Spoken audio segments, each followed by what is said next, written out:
오늘 본문은 예수님께서 대제사장에게 끌려가서 신문을 당하시는 장면입니다. 끌려간 시간은 밤중이었는데요. 그 끌려간 곳에는 서기관과 장로들이 있었습니다. 사내들인 공회가 소집된 것으로 보입니다. 본래 사내들인 공회는 밤중에는 소집하지 못하게 되어 있었다고 합니다.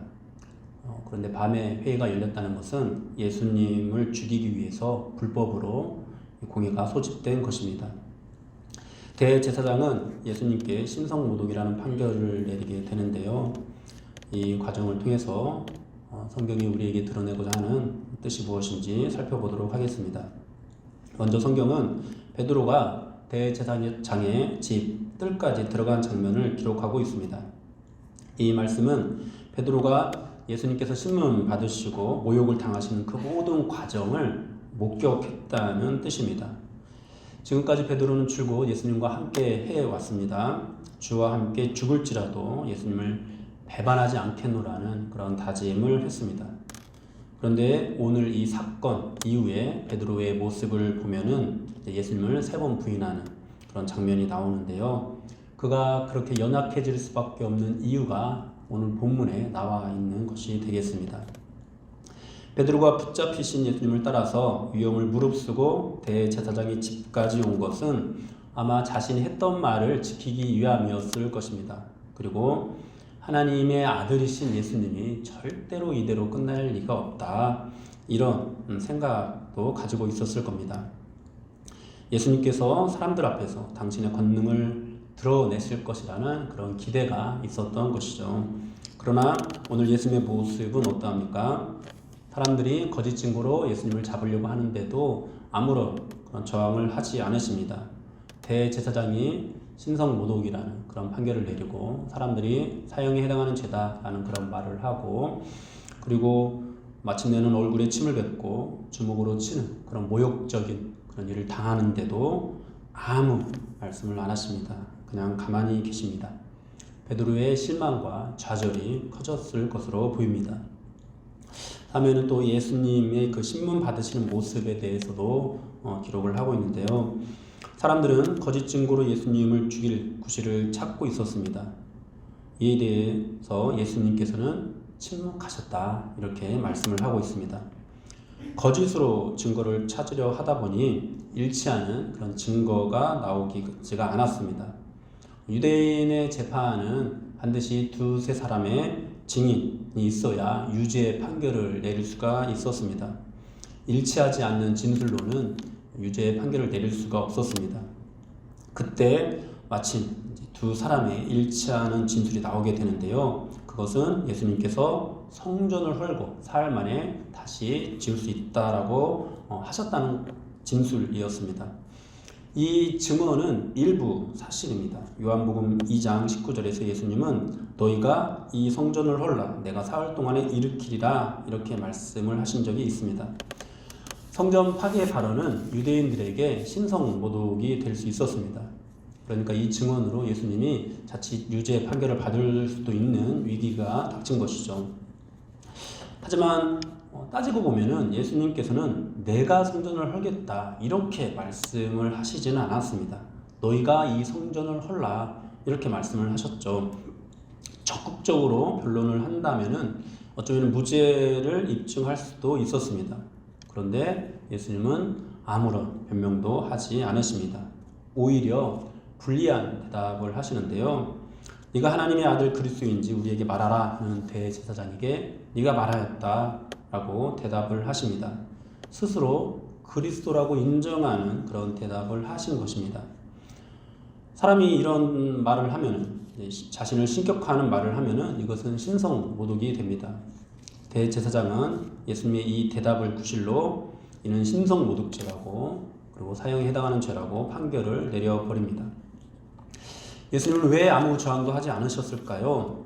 이사야 53장 7절을 보면은 그가 곤욕을 당하여 괴로울 때도 그의 입을 열지 아니하였으며 마치 도수장으로 끌려가는 어린 양과 털 깎는 자 앞에서 잠잠한 양같이 그의 입을 열지 아니하였도다, 이렇게 말씀을 합니다. 이 이사야 성경 말씀은 대표적인 메시아 9절입니다. 메시아가 오시면은 도수장에 끌려가는 어린 양과 같은 모습으로 오실 것이다라고 그렇게 예언을 하는 말씀입니다. 그 말씀 그대로 지금 예수님께서 당하고 계신 것입니다. 여러분, 예수님은 사실 양과 같이 연약한 분이 아니십니다. 모든 것을 뒤집어 엎을 능력과 권세가 있으십니다. 그런데 아무 저항도 하지 않으시고 모든 핍박을 다 당하고 계십니다. 대제사장의 눈에는 예수님은 지금 지극히 당연한 벌을 받고 있는 것입니다. 또 베드로의 눈에는 예수님의 모습이 답답하고 실망스럽기 그지없습니다. 그러나 믿음의 눈으로 보면은 지금 예수님은 철저하게 말씀에 순종하는, 또 말씀을 이루는 그런 모습을 보이고 있음을 알 수 있습니다. 하나님의 뜻에 순종하는 진정한 아들의 모습인 것입니다. 양떼를 구원하는 참된 목자의 모습인 것입니다. 그리고 또 기록하고 있는 것이 예수님을 죽이려는 무리들과 그들 사이에 있는, 또 예수님과의 그 사이에 있는 그런 대화들인데요. 예수님을 죽이려는 이 사람들은 불법으로 밤에 산에 들인 공회를 소집했습니다. 거짓으로 증인을 세워서 예수님을 붙잡으려고 했습니다. 아마 모든 사람이 적극적으로 예수님을 죽이려고 했던 것은 아니었나 봅니다. 적극적인 몇몇 사람들이 있고 소극적인 사람들이 있는데, 그래서 증거가 필요했던 것 같습니다. 그런데 여러 사람이 증언을 하는데 그 증언들이 처음에는 서로 일치가 되지 않았습니다. 그러다가 드디어 일치하는 진술이 나왔습니다. 예수님께서 성전을 헐고 사흘 만에 다시 지을 수 있다는 말씀을 하셨다는 내용입니다. 하지만 이 증언으로도 예수님을 붙잡을 그런 근거로 삼기 부족했습니다. 그래서 대제사장이 하는 말을 들어보면은, 야, 이게 사실이냐? 이렇게 묻는 것이 아니라 이 사람이 너를 치는 증거가 어떠하냐? 이렇게 질문을 합니다. 예수님께서 잠잠하시자 또 다른 말을 요구하는 그런 질문을 하는데요. 네가 하나님의 아들 그리스도인지 우리에게 말하라. 이 말에 대한 대답이 필요했던 거죠. 이 증언만으로는 근거가 조금 부족하니까 예수님의 대답에 어떤 실수가 있도록 유도를 하고 있는 모습입니다. 대제사장이 생각할 때 예수님은 절대 그리스도가 아니었습니다. 예수님은 그들이 생각하는 그리스도와는 달랐기 때문입니다. 대제사장은 만일 예수님이 내가 그리스도다 이런 대답을 하기만 한다면 그것은 신성모독이다라고 판결을 할 생각이었습니다. 예수님은 대제사장에게 네가 말하였느니라 라고 이렇게 대답을 하십니다. 약간 애매한 대답이라고 생각할 수 있는데요. 마가복음에서는 내가 그니라 라고 분명하게 당신께서 메시아이심을 인정하신 것을 볼 수 있습니다. 그런데 그리고 나서 말씀을 덧붙이시죠. 그러나 내가 너희에게 이르노니 이후에 인자가 권능의 우편에 앉아 있는 것과 하늘 구름을 타고 오는 것을 너희가 보리라. 이 말씀에서 예수님은 그리스도라든지 하나님의 아들이라는 호칭을 사용하지 않으시고 인자라는 호칭을 사용하십니다. 인자는 사람의 아들이다라는 뜻인데요. 인간의 몸을 입고 오시는 메시아를 가리키는 호칭입니다. 그리스도의 겸손함, 낮아짐을 표현하는 호칭입니다. 예수님께서는 지금 의도적으로 이 호칭을 사용하고 계십니다. 그 인자에 대해 하시는 말씀이 무엇인가요? 인자가 권능의 우편에 앉아있는 것과 하늘 구름을 타고 오는 것을 너희가 보리라. 겸손하신 그리스도, 철저하게 낮아지신 그리스도께서 심판의 주로 임하게 될 것을 말씀하고 있습니다. 너희가 지금 나를 볼 때 인자의 모습이지만, 연약한 모습이지만 하늘의 권세를 가지고 너희에게 오는 것을 너희가 보게 될 것이다 라고 말씀을 하고 있는 것입니다. 이 말을 들은 이제 대제사장은 예수님이 신성모독을 하였다고 그렇게 판결을 내립니다. 사형에 해당하는 죄라고 사람들이 소리칩니다. 예수님의 얼굴에 침을 뱉고 주먹과 손바닥으로 예수님을 때립니다. 온갖 모욕을 다 주게 됩니다.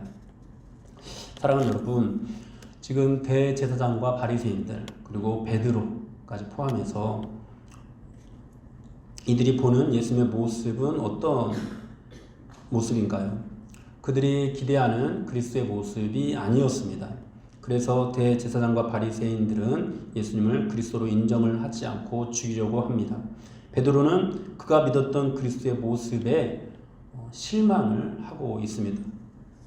그리고 이제 그들은 예수님께 사형 판결을 내리고, 그리고 베드로는 예수님을 모른다 부인을 하는 그런 과정으로 나아갑니다. 그렇게 너희가 이 성전을 헐라라는 그 말씀이 이루어지게 되는 것이죠. 예수님의 몸된 성전을 가리켜서 하신 그 말씀이 그대로 이루어지게 됩니다. 그러나 예수님은 그들에게 분명하게 말씀하고 있습니다. 내가 그니라. 너희가 말하였다. 지금 도살장에 끌려가는 양과 같이 초라하고 연약해 보이는 내가 바로 그리스도다. 이렇게 분명하게 말씀을 하고 있는 것입니다. 지금은 인자의 모습이지만 너희가 분명히 보게 될 것이다. 그 인자가 권능의 우편에 앉아 있는 것과 하늘 구름을 타고 오는 것을 너희가 반드시 보게 될 것이다. 사랑하는 여러분, 어쩌면 우리도 대제사장과 바리새인 그리고 베드로와 같은 그런 존재가 아닐까요?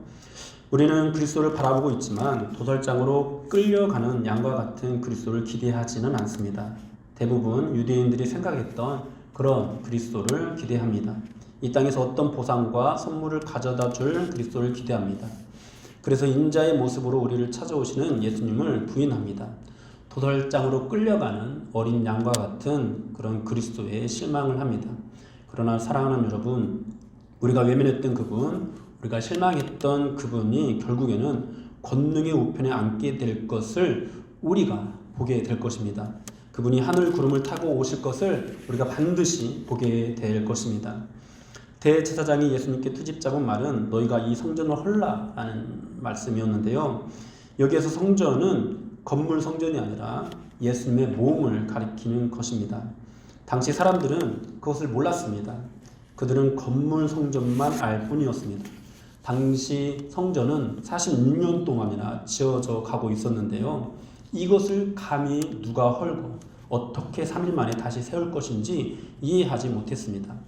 건물 성전만 아는 사람, 건물 성전만 바라보는 사람, 건물 성전을 쌓아 올리는 사람은 주님의 몸된 성전을 볼 수 있는 눈이 없는 것이죠. 그래서 주님의 몸된 성전을 그저 헐기만 할 뿐인 것이죠. 주님의 몸된 성전을 보면서 실망만 할 뿐인 것이죠. 그저 열심히 자신의 건물 성전을 쌓아 올리는 일에만 몰두할 뿐입니다. 사랑하는 여러분, 바로 우리가 오늘 본문에 나오는 대제사장이나 베드로와 같은 죄성을 가진 죄인입니다. 나만의 건물 성전을 쌓아 올리고 나만의 건물 성전만 바라보고 나만의 건물 성전이 모든 판단의 기준이 됩니다. 그리고 그렇게 주님의 몸된 성전을 허무는 일들, 또 그 주님의 몸된 성전에 실망하는 그런 모습을 보입니다. 이런 우리를 향해서 오늘 주님께서 말씀하시는 겁니다. 내가 그니라. 주님만이 진정한 성전이라고 그렇게 말씀을 하시는 것입니다. 사랑하는 여러분, 하나님께서는 우리 모두가 인간이 쌓아 올리는 건물 성전을 바라보지 않기를 원하십니다. 건물 성전만 쌓다가 끝나는 인생이 되지 않기를 원하십니다. 오늘 이 자리에 있는 모든 분들에게 주님의 몸된 성전을 볼 수 있는 눈이 떠지게 되기를 소망합니다. 주님의 몸된 성전에 속하여서 함께 성전으로 지어져가는 은혜가 임하게 되기를 소망합니다.